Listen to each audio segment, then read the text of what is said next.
Hai Sobat Spoiler, selamat datang kembali di channel Cinemazi Recap. Buat yang belum tahu, di sini kita bakal membahas alur dari film-film yang pastinya bakal kalian suka. Nggak bakal ada ruginya jika kalian subscribe channel ini guys. Kali ini kita akan membahas deretan alur film dalam rangkaian Monsterverse. Film yang pertama akan kita bahas tentu saja Godzilla yang rilis pada tahun 2014 lalu. Film ini beda dengan versi 1998. Versi reboot tahun 2014 ini mengambil tema dan style original langsung dari Jepang. Film ini disutradarai oleh Gareth Edwards.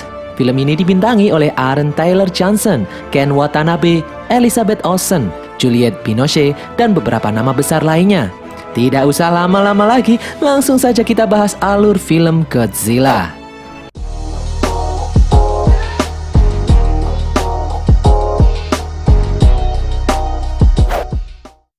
Di awal film terlihat sebuah helikopter berlogo organisasi Monarch menyusuri daratan Filipina pada tahun 1999. Helikopter itu menuju sebuah pertambangan. Sesampainya di sana, turunlah Dr. Serizawa dan Vivian, asistennya. Mereka datang ke sana dalam rangka meneliti kejadian tak biasa. Saat pertambangan itu mencoba menggali uranium, terjadi longsor yang tidak biasa. Tanah di situ tiba-tiba runtuh begitu saja. Dr. Serizawa pun memasuki gua di dalam reruntuhan itu. Di dalamnya Serizawa menemukan sebuah fosil dengan ukuran sangat besar, mirip seperti fosil Godzilla. Tak cuma fosil, mereka juga menemukan semacam dua spora raksasa. Namun yang satu terlihat sudah rusak seperti ada yang keluar dari dalamnya. Saat mereka melihat dari atas, benar saja terdapat jejak monster yang meninggalkan sarang itu menuju ke laut. Lalu setting berpindah ke Janjira yang berlokasi di Jepang.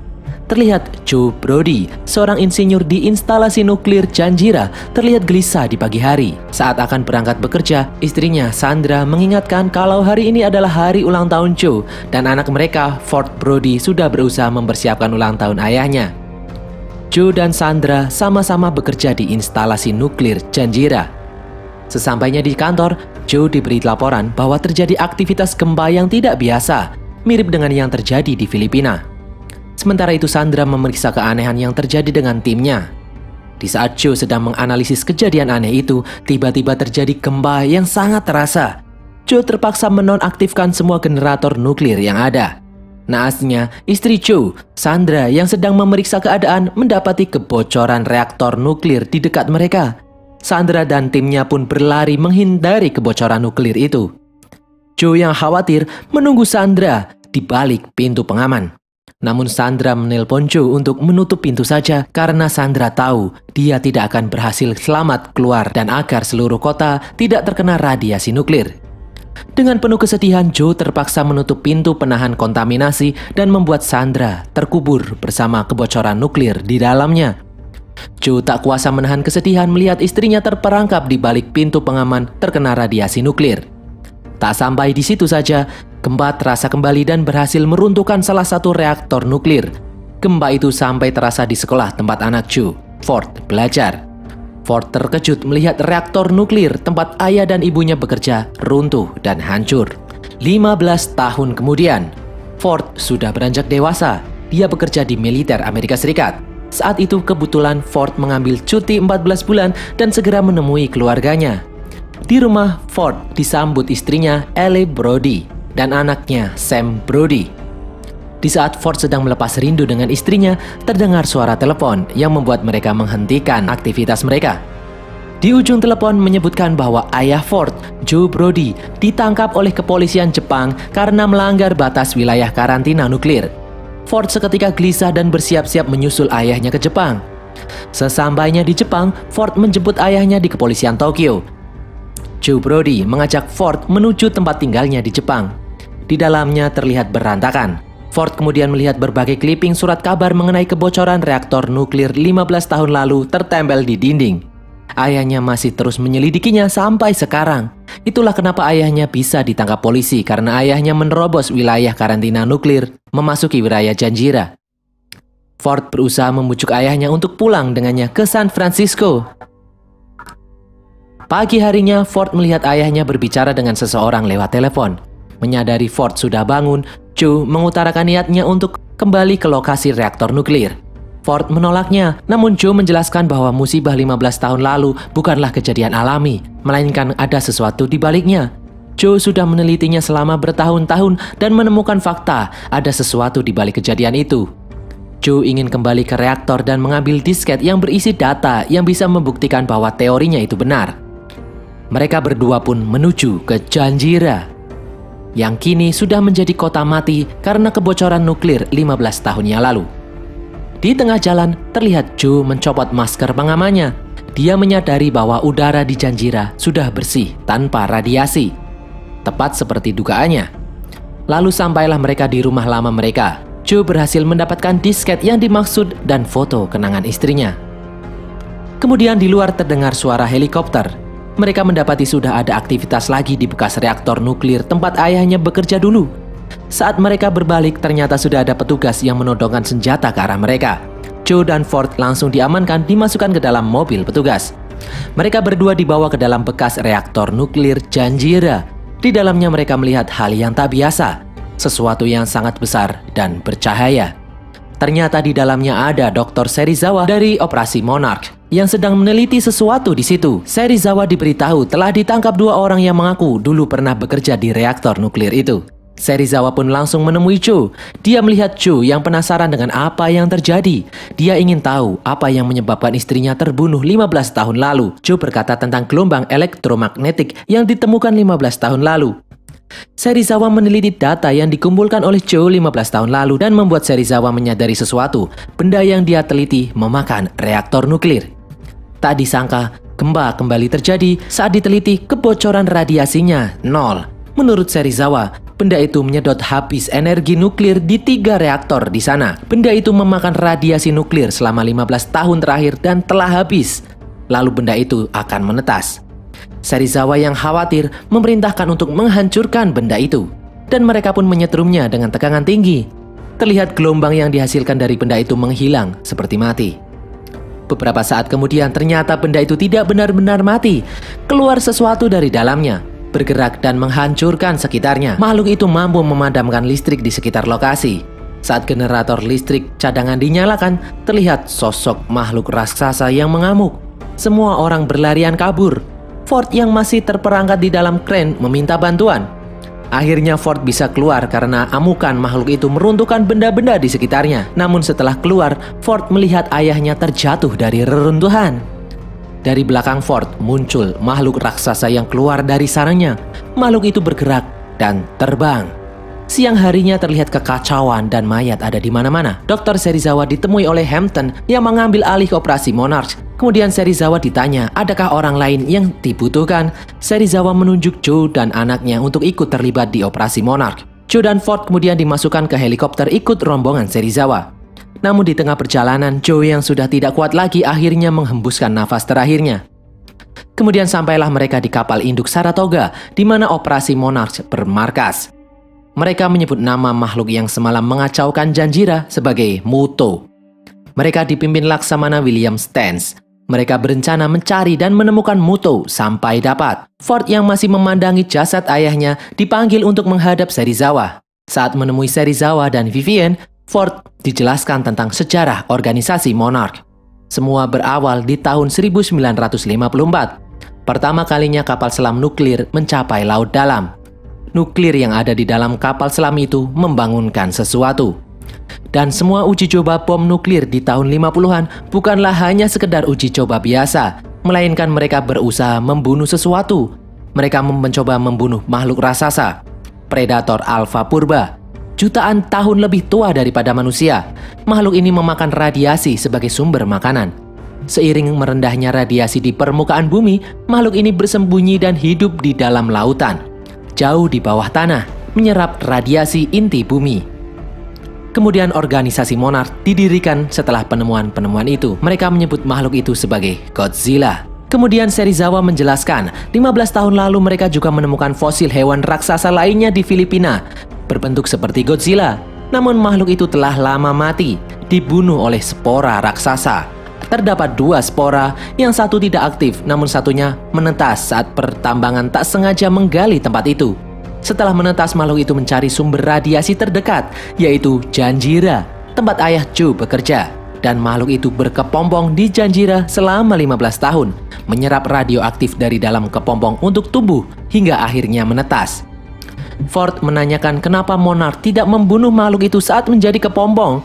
Vivian menjelaskan makhluk itu menyerap radiasi dari reaktor nuklir.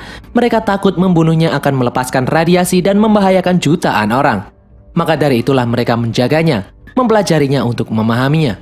Makhluk itu mampu mempengaruhi arus listrik dalam jarak dekat. Namun Monarch tidak sadar makhluk itu bisa memunculkan serangan gelombang elektromagnetik seperti apa yang ditemukan oleh ayah Ford, Joe. Mereka meminta Ford menjelaskan apa saja temuan Joe terhadap makhluk itu. Namun Ford menjawab dirinya tak tahu. Dia menganggap ayahnya gila. Namun ternyata ayahnya benar. Lalu Ford teringat, Joe pernah mengatakan sesuatu soal makhluk itu berbicara, mengeluarkan gelombang biosonar, seolah-olah berkomunikasi memanggil makhluk lain. Serizawa mengatakan kalau Joe pasti menemukan sesuatu yang merespon makhluk itu dan berusaha mencari respon balasannya. Ford khawatir apabila Muto tak segera dihentikan akan terjadi sesuatu yang mengerikan. Namun Serizawa menjawab, alam memiliki keseimbangan. Untuk mengembalikan keseimbangan, Serizawa yakin Godzilla adalah makhluk yang bisa membawa keseimbangan di bumi. Kemudian Ford menaiki helikopter untuk kembali ke San Francisco, namun dia harus transit di Hawaii. Setelah sampai di Hawaii, Ford naik ke dalam kereta menuju bandar udara Hawaii. Di dalam kereta, Ford melihat seorang anak yang terpisah dari orang tuanya. Lalu Ford menolong anak itu dan berjanji kepada orang tuanya untuk mengantar anak itu kembali ke orang tuanya nanti saat kereta berhenti. Sementara itu di kapal induk, Monarch mendeteksi kapal selam nuklir Rusia hilang di Pasifik Utara Hawaii. Pasukan pun diturunkan untuk menyelidikinya. Di sana mereka menemukan kapal selam nuklir Rusia yang hilang. Tak hanya itu saja, mereka menemukan Muto di baliknya. Dia sedang memakan nuklir yang ada di dalam kapal. Di kapal induk, Monarch mendeteksi ada sesuatu yang lain yang mendekati makhluk itu. Mereka pun memeriksanya. Kemudian Serizawa bergegas pergi, berencana menuju Oahu. Serizawa berfirasat itu adalah Godzilla yang mencari Muto. Dia ingin melihatnya secara langsung. Di Hawaii, para turis bingung melihat banyak helikopter dan pesawat tempur berterbangan di atas Hawaii. Tak terkecuali Ford yang sedang di dalam kereta. Dia melihat pesawat tempur berterbangan. Pesawat-pesawat itu berusaha menyerang Muto. Saat mereka akan menyerang, Muto menghentakkan kakinya, mengeluarkan gelombang elektromagnetik dan mengacaukan listrik sekitar dan membuat pesawat-pesawat itu tak berfungsi. Seluruh kota pun mengalami listrik padam, begitupun kereta yang ditumpangi oleh Ford. Kemudian mereka mendeteksi kehadiran monster kedua dari dalam lautan. Dengan teleskopnya, Serizawa melihat sesuatu yang besar bergerak dari lautan menuju ke arahnya. Makhluk itu tak menabraknya melainkan menyelam melewati kapal induk menuju Hawaii. Para warga berlarian. Saking besarnya, gelombang kehadiran makhluk itu menciptakan tsunami. Lalu terlihat sosok makhluk yang luar biasa besar berjalan di kota. Kemudian listrik kembali menyala. Saat listrik sudah menyala, terlihat Muto sudah berada di pusat kota. Semua orang pun ketakutan. Militer berusaha menghentikan Muto. Muto menyerang kereta yang ditumpangi Ford, membuat kekacauan di sana. Lalu terlihat kaki besar monster lainnya. Itu adalah kaki Godzilla. Siang harinya terlihat keadaan kota sudah hancur.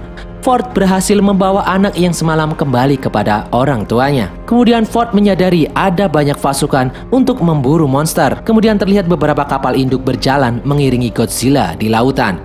Di dalam kapal induk, Monarch menyadari bahwa bukan Godzilla yang selama ini diajak berkomunikasi oleh Muto, namun ada monster lain. Lalu Serizawa memerintahkan melakukan pencarian di Nevada karena dulu saat menemukan spora Muto diketahui satu sudah tidak aktif dan mati dan satunya menetas yang mengeluarkan Muto.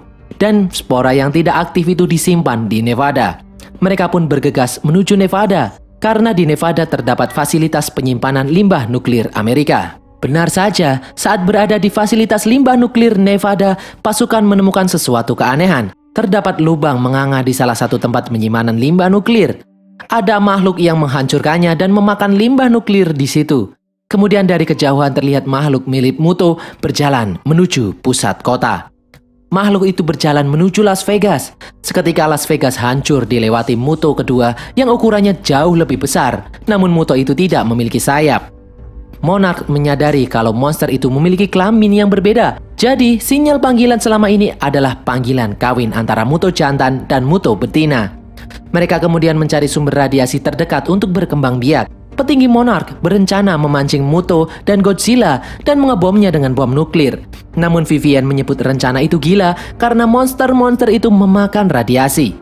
Serizawa mengatakan kalau serahkan saja pada Godzilla karena Godzilla ada untuk mengendalikan keseimbangan.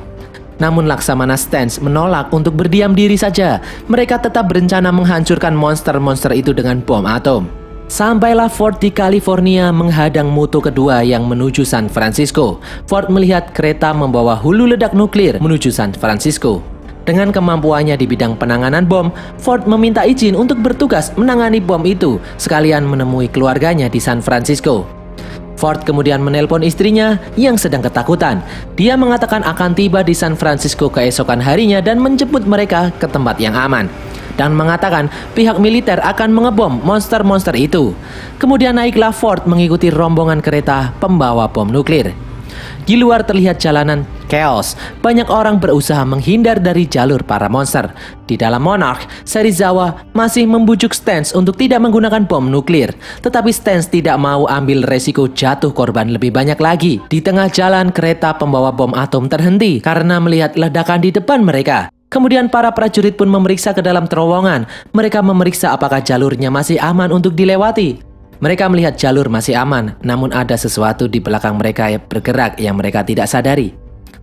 Kereta pun mulai dijalankan kembali. Tak disangka tiba-tiba muncul Muto dari dalam gelap. Muto itu langsung mengincar kereta yang membawa bom dan memakan bom-bom itu. Ford terjatuh ke sungai dan hanya bisa melihatnya. Keesokan harinya Ford sadar dari pingsan dan melihat beberapa helikopter membawa bom yang tersisa. Mereka melihat Ford yang tertatih dan langsung menolong Ford dibawa menggunakan helikopter. Mereka membawa bom itu di Teluk San Francisco dan berencana memancing Muto ke sana lalu meledakkannya di tengah lautan. Seluruh penduduk kota pun dievakuasi. Terlihat Ellie memasukkan anaknya, Sam, ke mobil evakuasi. Sedangkan Ellie sendiri tetap bertugas di sana sebagai seorang perawat. Monarch menyadari akan kedatangan Godzilla akan melewati sebuah jembatan. Sementara itu di atas jembatan terdapat banyak bis yang akan mengevakuasi penduduk. Salah satunya adalah Sam ada di dalamnya. Militer segera menempatkan tank-tank di jembatan itu berjaga-jaga kalau terjadi sesuatu saat kemunculan Godzilla. Benar saja terlihat Godzilla dari kejauhan mendekati jembatan. Saat kekacauan terjadi, bis yang ditumpangi Sam mencoba menerobos jembatan. Terlihat Godzilla menerobos menghancurkan jembatan dan bis yang ditumpangi Sam bisa lolos. Pihak militer mempersiapkan bom nuklir mereka. Kemudian terjadi serangan gelombang elektromagnetik. Semua listrik dan kendaraan mati. Lalu terlihat pesawat-pesawat berjatuhan. Dari atas muncullah Muto mengamuk, menghancurkan apapun di dekatnya. Muto membawa bom nuklir yang telah disiapkan sebelumnya. Kemudian terlihat kabut hitam yang ternyata di dalamnya adalah Muto betina.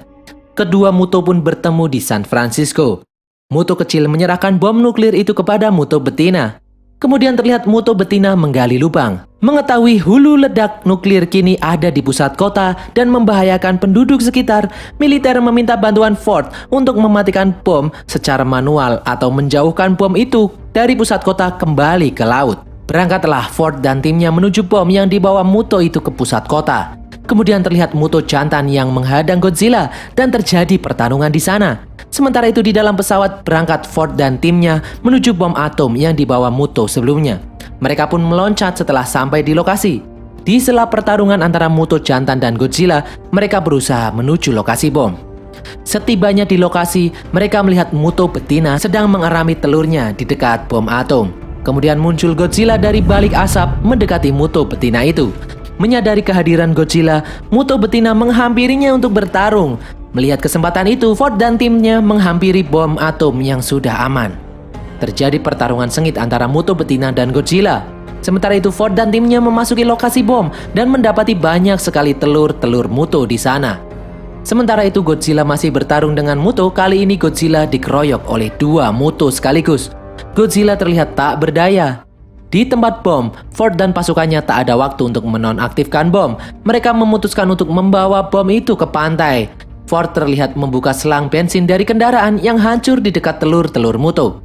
Lalu tempat itu pun dipenuhi oleh bensin dan Ford berhasil meledakkannya, menghancurkan telur-telur Muto itu.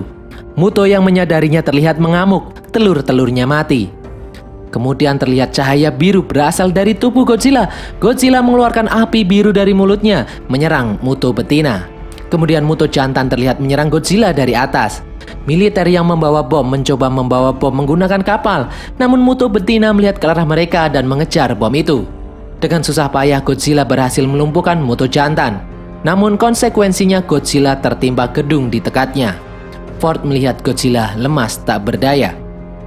Sementara itu di pantai, para militer berusaha mempertahankan diri dari serangan Muto betina.